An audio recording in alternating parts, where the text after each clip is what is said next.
My name is Natalie, and I'm going to be presenting about the Tomb of the Unknown Soldier and what it means to service members who fight for our country and their families. Now, I come from a very large military family. My stepdad, my aunts, my uncles are all in the military, and I even want to go into the military when I'm done with my time at Baylor. Now, I remember this one time in the 7th grade, I tagged along with my stepdad to Washington, D.C. for one of his business trips. At the end of his day, we were going to go see the Tomb of the Unknown Soldier. I didn't know what this was, but he was adamant about going. If you walk up to the tomb, you see on the side of it, "Here rests in honored glory an American soldier known but to God." You also see these military soldiers guarding the tomb. You see wreaths in front of the tomb and a lot of people. And I'm here to tell you what I didn't understand then, but I do now, is that the Tomb of the Unknown Soldier holds a profound significance to our nation and the men and women who fight for our country. The history of it dates back all the way to World War I, as well as the flowers.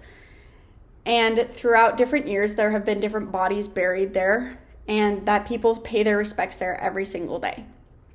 Now, in World War I, America would repatriate the remains of the fallen men once the bodies had been identified, and they would get transported back into America and given to their family members. But the bodies who were unidentified stayed in France and Britain, and they were actually buried in American cemeteries overseas.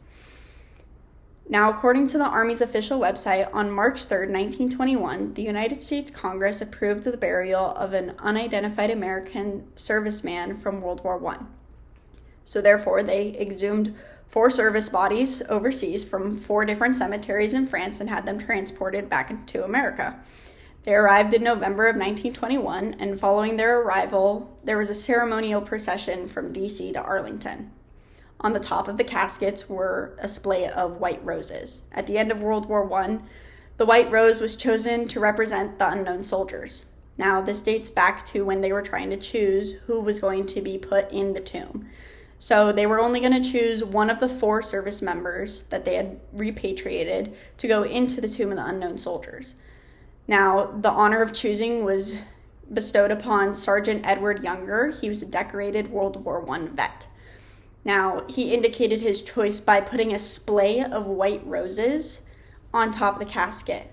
Allison Finkelstein, a senior historian at the Arlington National Cemetery, wrote in one of her articles posted by the Arlington National Cemetery that the roses had been donated by Brazier Lafleur.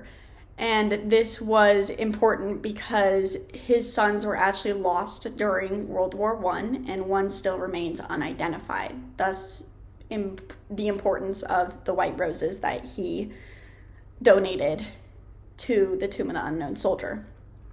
Now, one was buried at the Tomb of the Unknown Soldier, and the other 3 were buried at Arlington because the tomb actually wouldn't be finished being built until 1932. Now, fast forward to present time, 1 World War I vet is buried there, 1 World War II vet is buried there, and 1 from the Korean War is buried there. And they're all unknowns that were lost during that war. They represent the people who were lost in duty to those wars and not returned to their families. People visit this tomb daily to honor the unknown soldiers, and it's actually open to the public and guarded 365 days of the year, no matter what. ABC in 2012 actually did an article about this, and that Hurricane Sandy was rolling through, and there were still soldiers outside of the Tomb of the Unknown Soldier, showing their commitment to the memorial. The Tomb of the Unknown Soldier serves as a powerful testament to the sacrifices made by our service members who have served overseas, and lives have been lost and they haven't been returned to their family. It's a rich part of American history that is still commemorated to this day by white roses, the Guard, and all of the visitors that come to visit from around the country, ensuring that the sacrifices of any service member will never be forgotten.